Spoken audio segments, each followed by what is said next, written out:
Legend. When used to describe an individual, it's a term not to be used lightly. We've obviously had our share of legends join us here in our 200 plus episodes, but if you were to ask me if there's one episode that stands above the rest, my answer would be an easy one. It was our 100th episode with special guests, Drs. James and Janice Prochaska, the creators of the stages of change that we've all utilized, even if we didn't realize it. Now, part of why this one stands out was a surprise that accompanied the interview. We were using Zoom at the time, but only the audio portion for our interviews.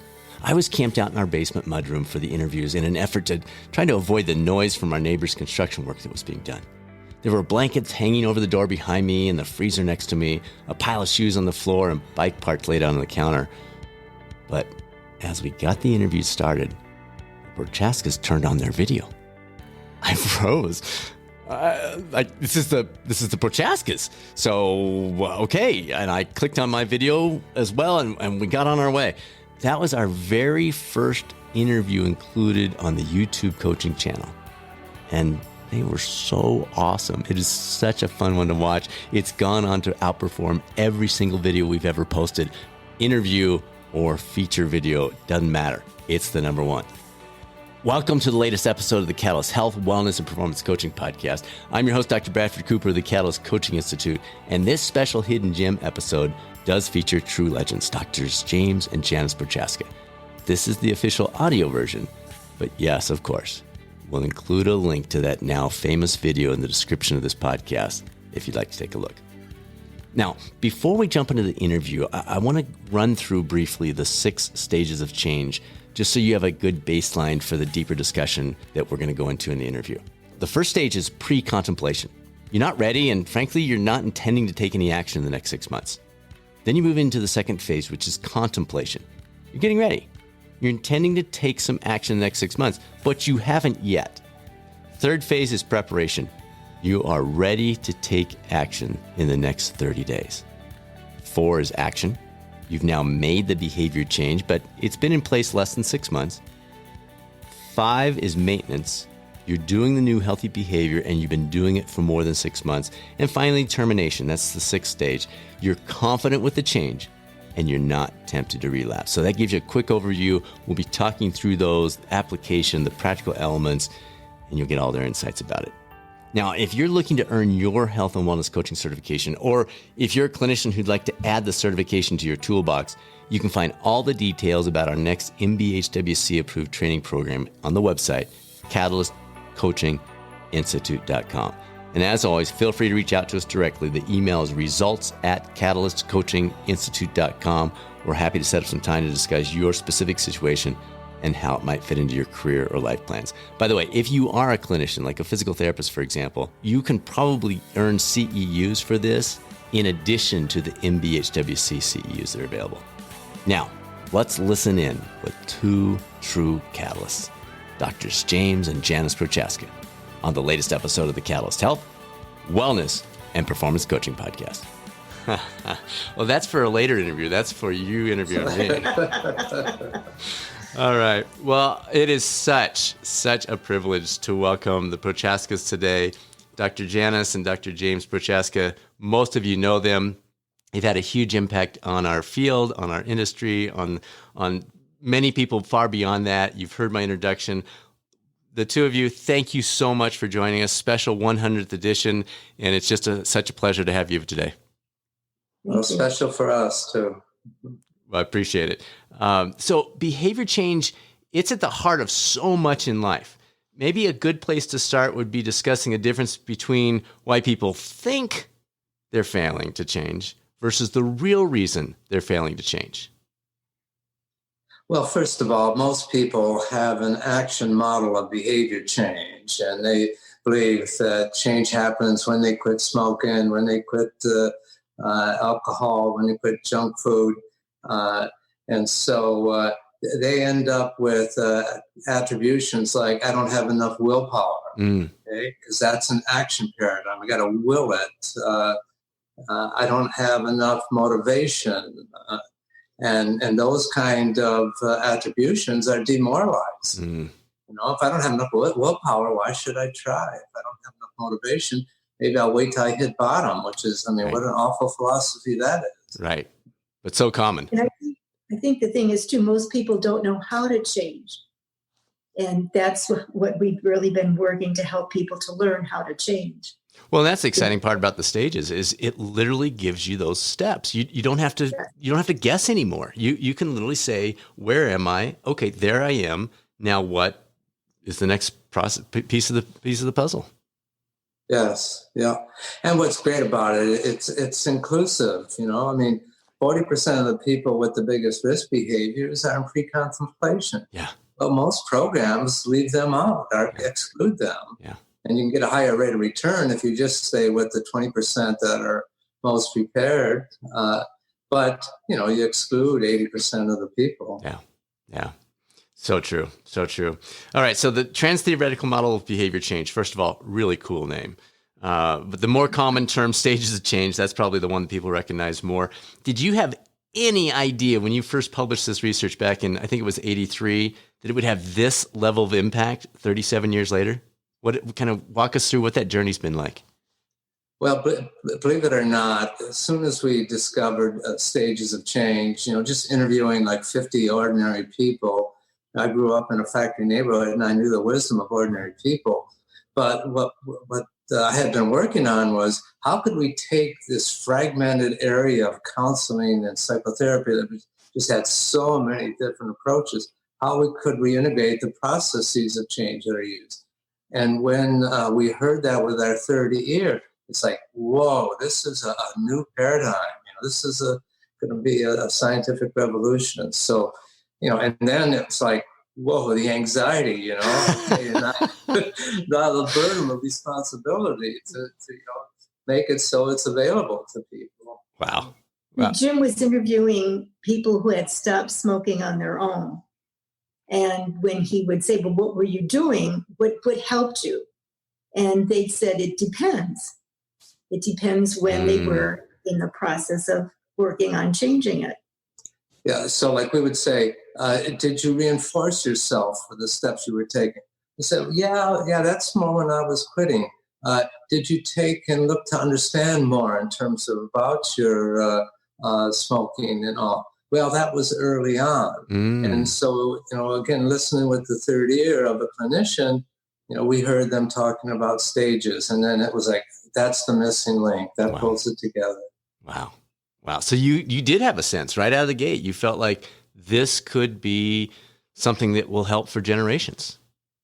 Yes. And our first article, I mean, it was basically based on those 30 people. And it was American psychologists, and I'm proud to say, out of 10,000 studies on tobacco across all fields, that's the number one article most cited. Wow. That tells you something right there. So we provide our listeners with a brief overview of the 6 stages of change from your book, and I've got it right here, Changing to Thrive, during the introduction. So they have the foundation, and they can rewind and hear it if they're going, wait, what were those again? Are there common misconceptions about one or more of the stages that now might be a good time to help clarify? Yes. So one of the most common is that people in pre-contemplation don't want to change. And when you look in terms of, you know, millions of Americans try to lose weight too many times in too many ways, their history says they want to change, but they get demoralized about it and give up on it. With contemplation, they'll be seen as procrastinators, just putting it off, you know, someday I'm going to change kind of thing. Well, they're characterized by profound ambivalence. The pros and cons of changing are absolutely tied. And, you know, with Wall Street, you know, and so they have real doubt. Is it worth it? Is it not? But when you talk about Wall Street, you know, if you have doubts, you don't act, you know, you don't invest. And so, again, it's like attributing to them things from an action paradigm that they're making the mistakes about. But once they start to learn and they get that, you know, we say the first thing you have to change if you're going to change your life is change your mind and change your mental model. If you have an action paradigm, you know, that's going to get in your way a great deal. And once they get it, it's like, wow, how come nobody ever taught me that? Wow. Wow. I think too, what can happen is that a health coach, once they get their person they're working with to action, figures, oh, got my work done. And the reality is that there's a lot of work that needs to happen to stay in action. And the importance of really working hard for at least 6 months so that you can get to maintenance. So there, the coach really needs to stay with the client and really help them use the processes of change that are important to use when you are working to stay in action. I love that you brought that up, because so often we hear from coaches, well, do I work with someone for a month? Do I work with them for 3 sessions? And our model has always been, it's a relationship. It's a lifetime. You may work with them for, in some cases, it might only be a year period, but oftentimes it can be 5, 6, 7, 8 years, because life's a moving target. And so it's encouraging to hear you talk about that process and the time it takes and those kinds of things.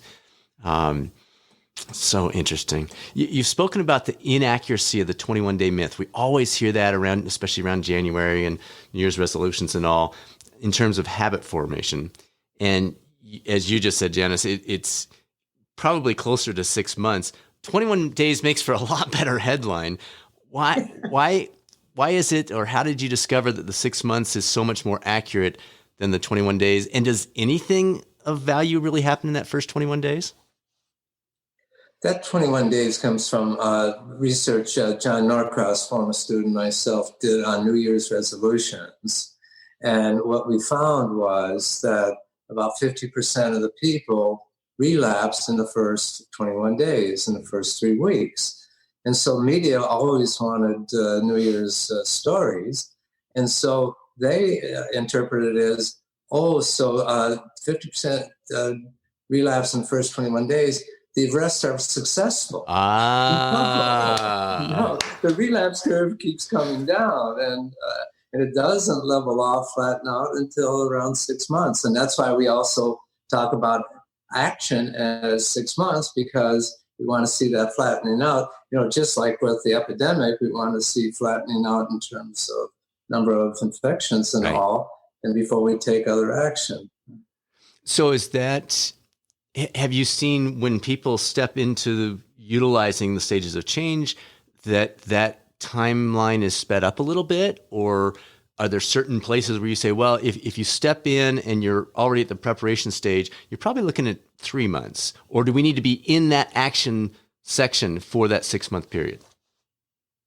Well, the 6 months, is a guideline, and sure, because in terms of with the flattening out, but yes, I mean, people typically we're not encouraging people to go to action unless they're in the preparation stage. But yes, some people can move more quickly. It's like yourself as an athlete. The more effort you put in, the faster you can get through it. But we also don't want people to feel like they're being pressured, more quickly to get through it.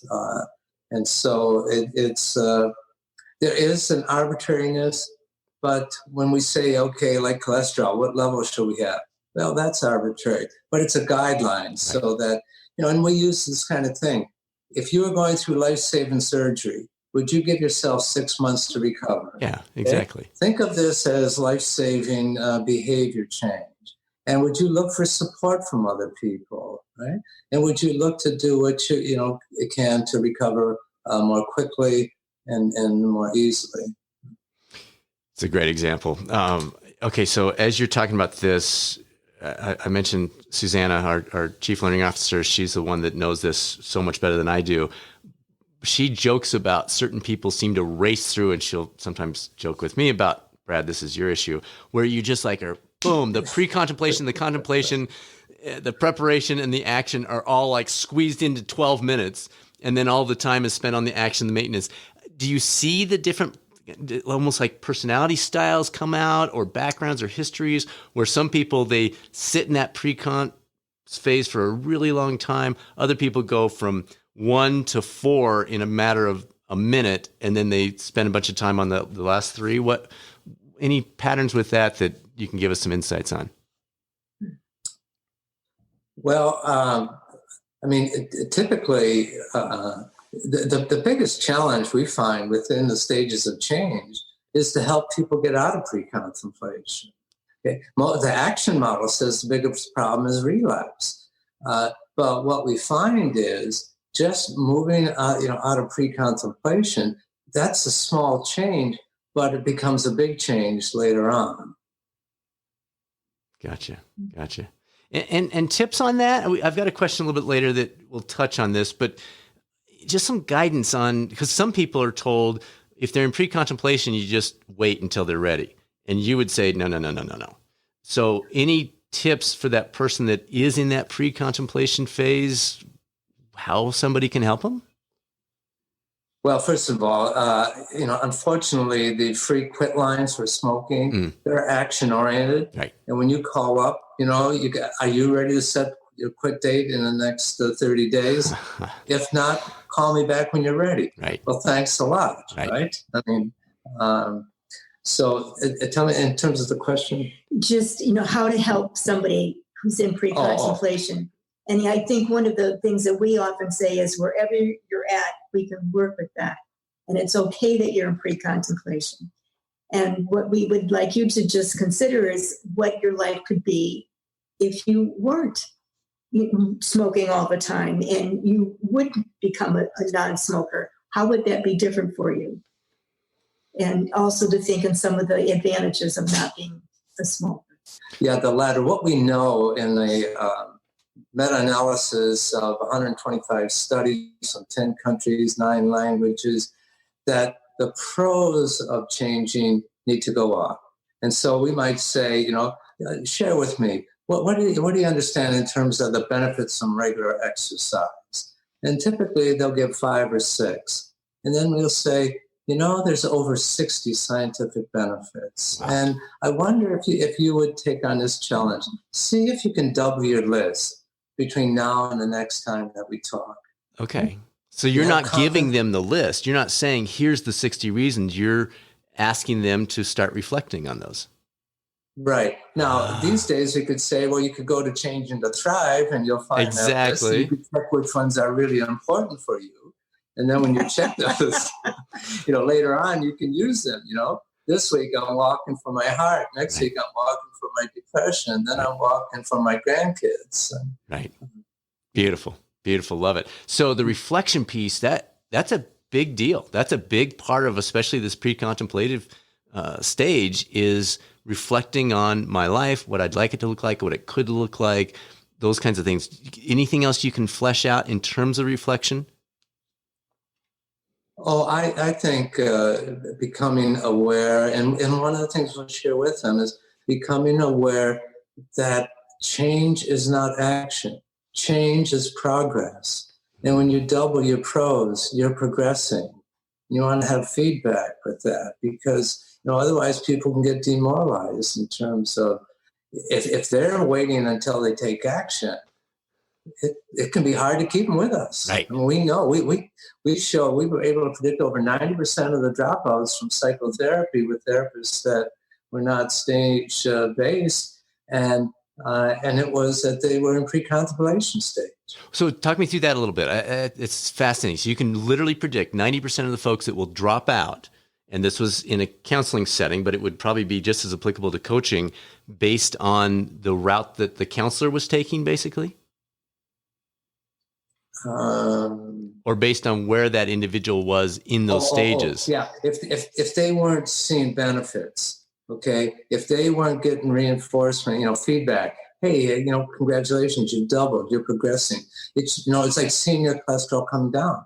You don't expect them to go from 300 to under 200, right? It's a gradual kind of thing, and that kind of progress. Otherwise, they'll discontinue the medication, just like they'll discontinue the coaching. Wow. I love what you're talking about. Change is not action. I'm like double lines here. Change is progress. We have a little saying we call #BetterThanYesterday.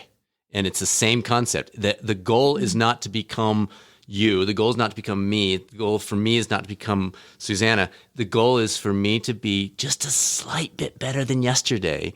And that's what you're talking about. Change is progress. That is so good. Were you going to say something, Janice? Okay. Thought I caught you there. So midway through your book, you reference something called rule control, moving towards stimulus control. Can you flesh that concept out for us a little bit and how it applies to what we might be doing? Yes.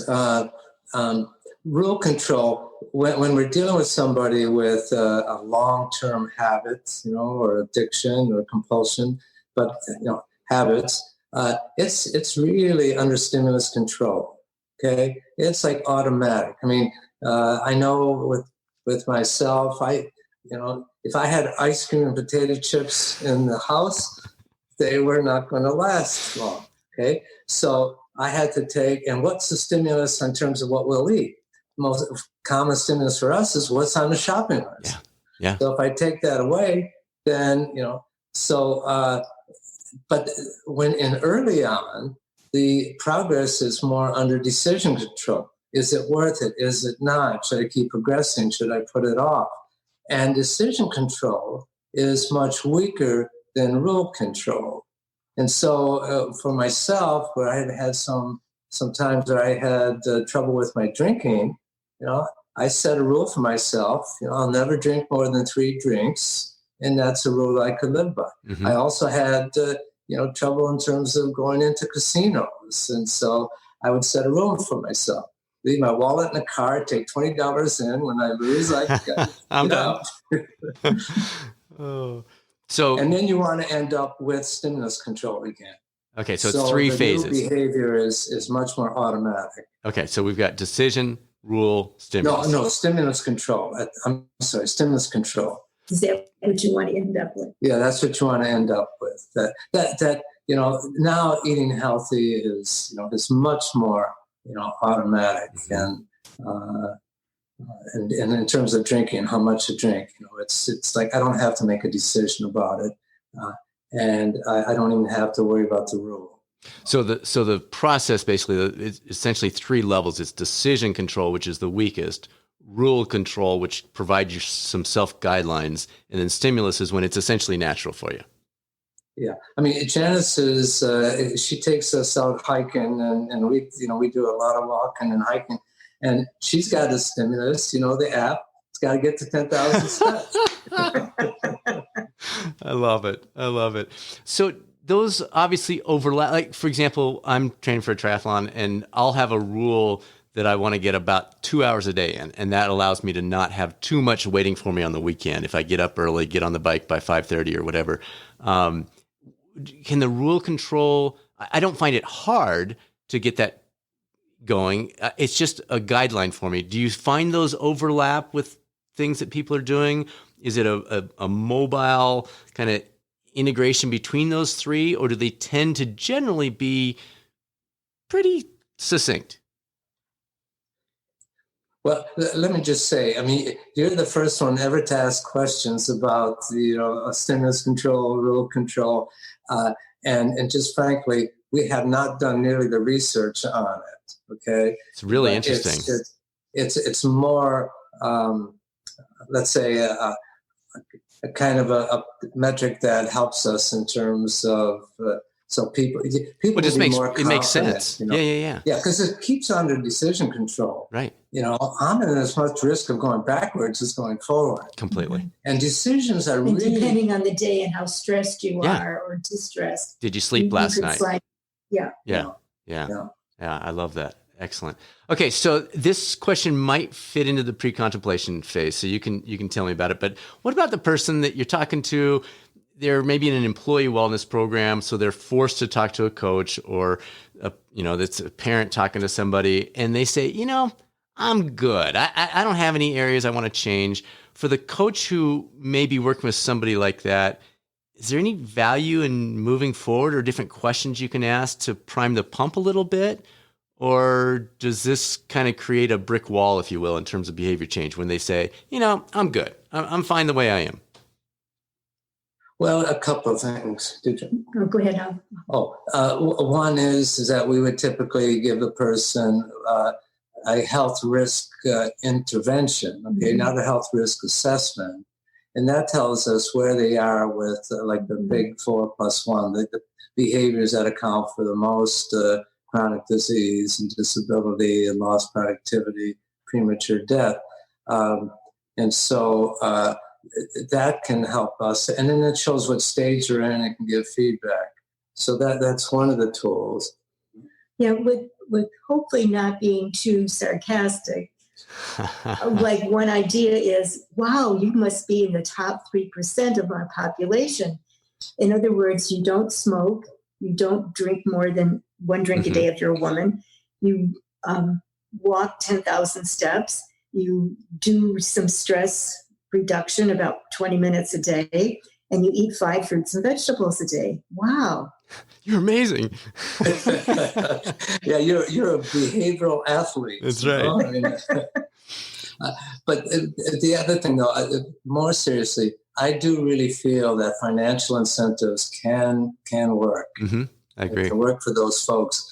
We have an article where we compared our clinical trials to the standards found from Centers for Disease Control across 55 studies for worksite, health wellness programs, and we then also had our case study where this was with a nationwide company, and they had financial incentives. In this case, it was, and health insurance is going up. If you participate, your insurance won't go up. Right. And what we showed is that they were outperforming the other, those 50-some companies by far, and they were outperforming our best results as well.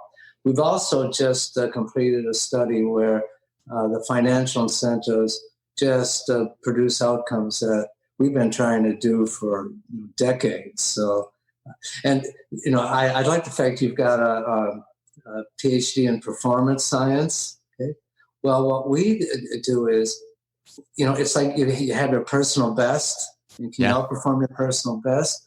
Well, now we're saying we shouldn't be worried about outperforming no treatment or a placebo. Can we outperform our best?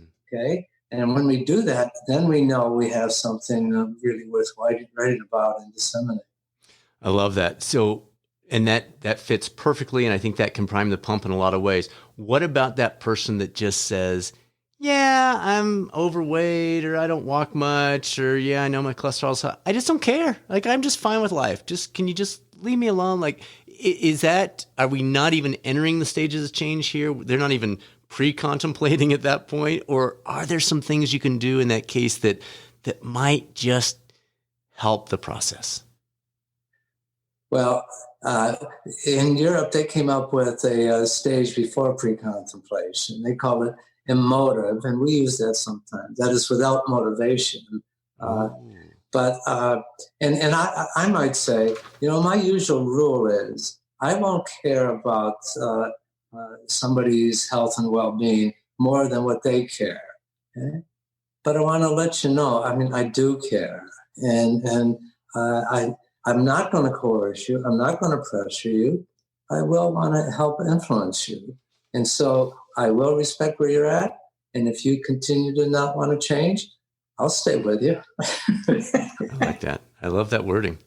I love that. That's excellent. Okay, so page 43 of your book, you state, and here's a little quote, our goal is to be a positive influence without becoming a negative source of pressure. That is so well said. I don't know if you guys spent 3 hours on that one sentence, but that is a beautiful sentence.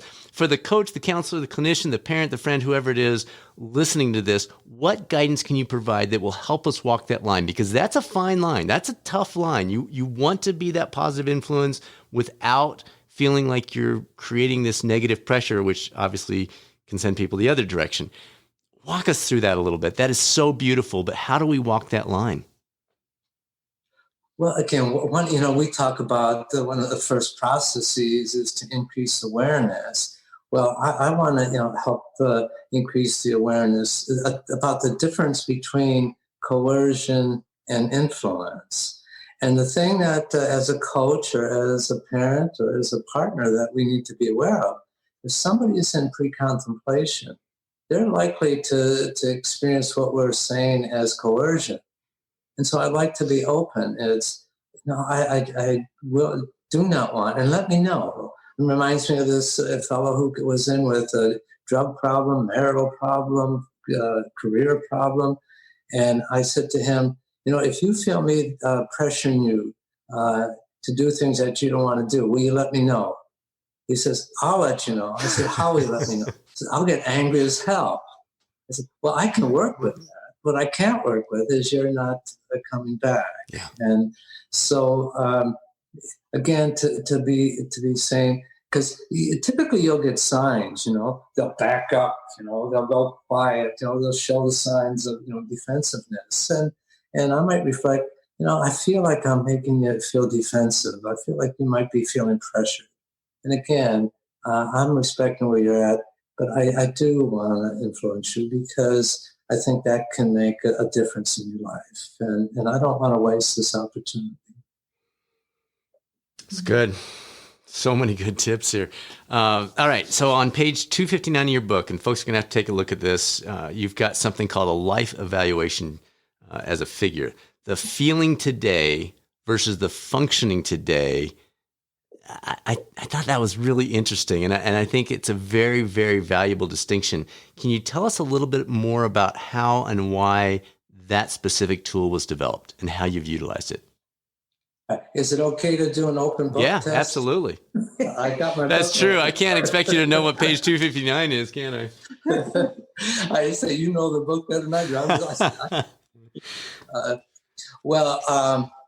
One of the things that we found was that when we assess people on a scale of 1 to 10, and on 2 questions, how am I feeling today and how am I functioning today, we found that the higher they were, the further in the stages they were likely to be, or the more progress they were likely to make. And what we like is to try to get it down to, like 2 questions. And it's a good way to track progress. Yeah. Because, if they're saying, look at today in terms of people, how many people are feeling well, right? Oh my gosh, how many people are functioning well? It's like the world collapsed on them. Yeah. And, if they were starting to, in terms of assess, okay, what am I going to do to help me increase how I'm feeling and to help me increase how I'm functioning, then, that also helps counter the helplessness that so many are feeling. And I hate feeling helpless. Sure. And helpless is a major cause of depression and distress. So having that, in the other ways that we take a temperature, right, on a thermometer, and we hope it's not, over 101, but here we're taking the temperature of feeling and functioning, and we want that to be gradually improving. Means I'm not feeling so helpless. And is the functioning piece, I'm just imagining, I'm trying to put myself in this situation and some examples, but with the functioning piece, the longer I've been doing it, the further along in the stages I am, the more consistent the functioning is, regardless of what the feelings are today? Well, let's just say there certainly are times where we get a fever, right? We don't want it at these times, Right. Okay, so there are times. Clearly there are times where we're going to be distressed and we're not going to function as well. Frankly, we shouldn't be putting pressure on ourselves right now to be functioning as well as we would in a different world. And so we kind of, it's more like the acceptance that, and I'm not feeling as well. Mm-hmm. And that's can be very much healthy with that. But if I'm progressing and doing some things, Jen, you have some questions about in terms of what you're doing. Oh, we had some quarantine questions that the psychologist was sharing with us, and a couple of those questions that are very helpful, I think. What are you doing to move today, to move your body today? And what are you doing to bring some beauty into your life, either creating it or seeing it, going out and experiencing it?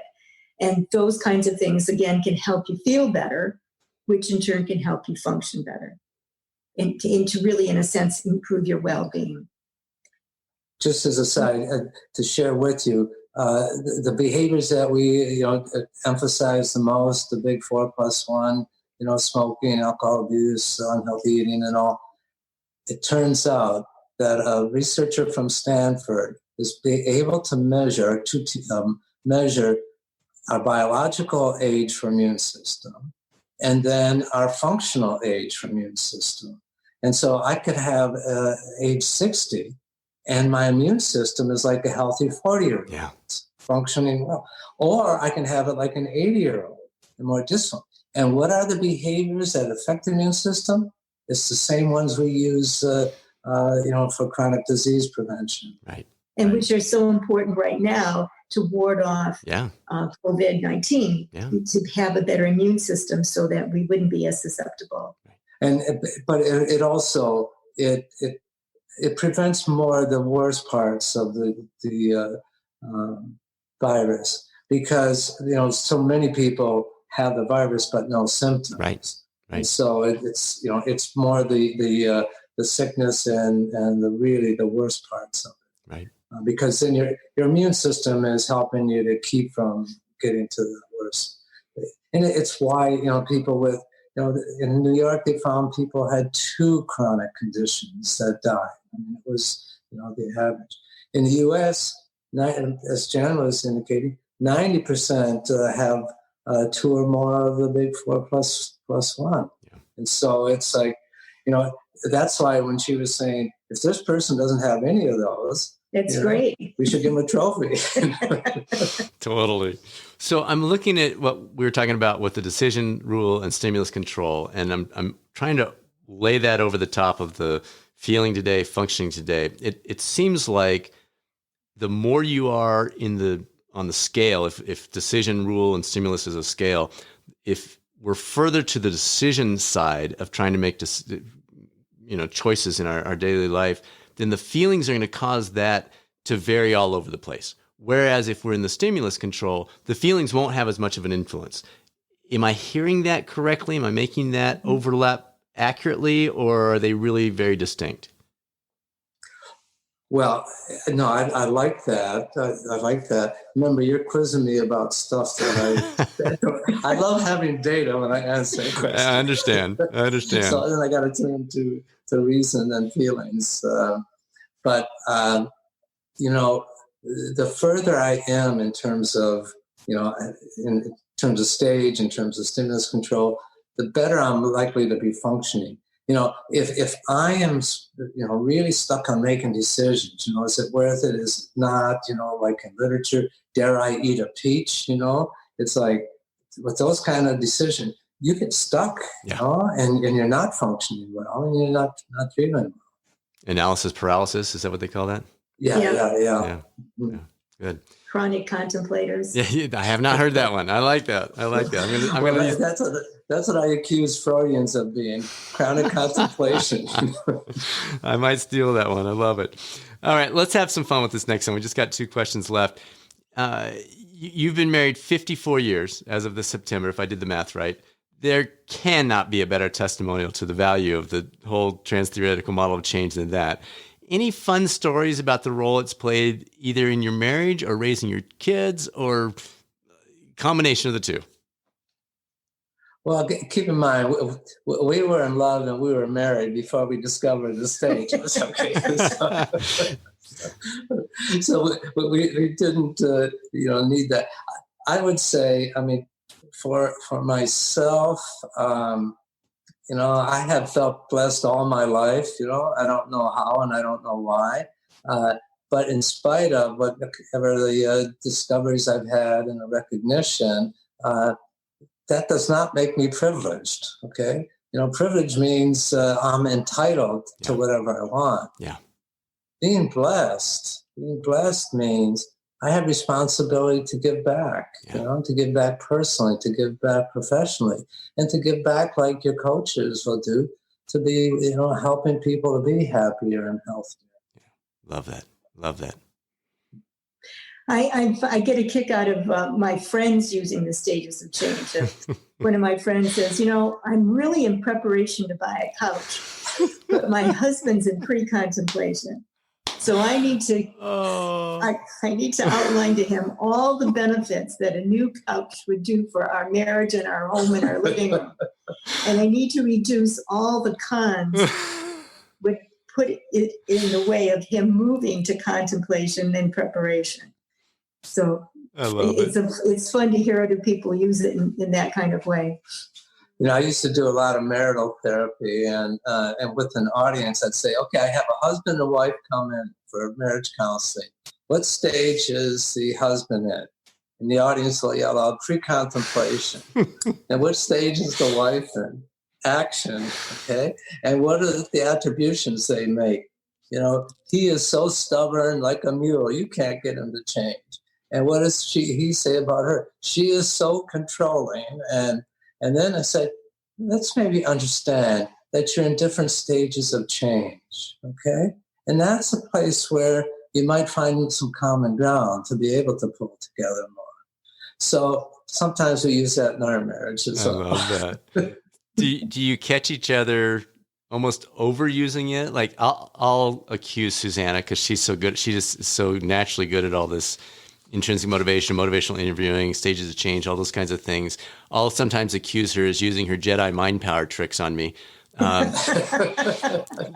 the two of you see that, joke with each other, kind of look at each other and go, not today, honey. You can't use that one. I don't think so. No, like being a clinical psychologist and stuff, at social gatherings, people say, oh no, you're going to read my mind, you're going to analyze me. No, I don't do that with my family. I don't do that with my friends. I do it myself, sure. But I do it with clients, who encourage me to do that. How about something going on in your lives now? You've started this whole thing again. How many years did I say? 37 years or so ago. Is there something in your life now that we're all works in progress, that you're working on, and you're kind of see yourself moving through those stages of change right now with something? Well, not long ago, Janice took me to a meeting to support friends of 8 people with a nutritionist leading it. And he goes and he's, showing in terms of here's what you can eat in the first week. And I'm saying, oh no, what has Janice got me into? An elimination kind of diet. Yeah. I said, all I can eat is things I don't like, Well, I went with it, and and believe it or not, my goal became to get free from my sugar addiction, but without intending to. I lost 10 pounds. Wow. It stays off. I lost 2 inches around the tire on my stomach, which is the most important place. And It's like, at 77, you can continue to change. You can continue to improve your health and your well-being. Love it. And the nutritionist gave us many, many rules that we had to abide by for 6 or 7 weeks. But then they became more stimulus controlled because, we saw that eating the sugar just wasn't a good thing. Is one particular change. Nice. That's great. Love it. All right. Last question, just wide open. Take this any direction you'd like. Both of you, any final words of wisdom for those who are looking to help either improve their own lives or maybe they're coaches, counselors, physicians that are trying to help people around them. And I should throw parents and friends in there too. Well, I would say in terms of the wisdom from my own life is but put friends and family first, okay? Put fun and playing and games first, okay? A friend from Princeton professor taught me, put your tennis and your golf into your date book first. Your work won't have any problem finding its way. Yep. Big rocks first. Yep. Love that. And I really liked your signature thing, optimized reality. Thank you. I love that as a concept. And I really identify with that and think how important it is even now with COVID-19 and all this sheltering in place, how to optimize the reality as much as possible rather than giving up, throwing up your hands and giving up and not doing anything much at all. Yeah. Beautiful. Well, you two, this was such a pleasure. Thank you for taking the time. I know everybody probably wants to have you in their corner and walking them through this process and help them understand it. But you've had such a huge impact, and it's truly an honor to have you join us. Well, great being with you. And again, I'll be a little bold here. If you like what you heard, you can follow up. And lots of folks are telling us it really, really is, making such a difference personally, and professionally. Oh, absolutely. Excellent book. There's no doubt about it. And we'll add the title. We've mentioned it here in the interview, and I'll add it to the intro exit as well, so they have easy access to it. But thank you so much. Fantastic job. And again, great honor. Well, good being with you and all the folks we can't see. Perfect. And thank you for your enthusiasm. It's great. I appreciate that. Thanks so much. How fun was that? Two legends, two catalysts in our profession, sharing their insights like we're chatting over a cup of coffee. Again, if you'd like to check out the video version of the interview sometime or use it for one of your classes, for example, we'll provide a link to that YouTube coaching channel right here in the description so you can access it easily. Thanks for tuning into the #1 podcast for health and wellness coaching. If you're connected with the world of health and wellness as a coach, benefits consultant, or maybe an HR or benefits manager, you do not want to miss next week's episode. Health and wellness attorney Barbara Zababa will be joining us. Her specialty as an attorney is health and wellness. We're going to be asking all those tough questions. You're not going to want to miss it if you're involved in some way with that world. As part of the Catalyst community, we are here for you. We're glad you've chosen to spend part of your week with us. If you're looking to pursue a career as a health and wellness coach, you want to talk through the steps, reach out to us anytime. results@catalystcoachinginstitute.com. We can set up a time to talk about you and your career journey. Now, it's time to shut off the input and turn up the output. Let's go be a catalyst. And I'll speak with you soon on the next episode of the Catalyst Health, Wellness, and Performance Coaching Podcast, or maybe over at youtube.com/coaching channel.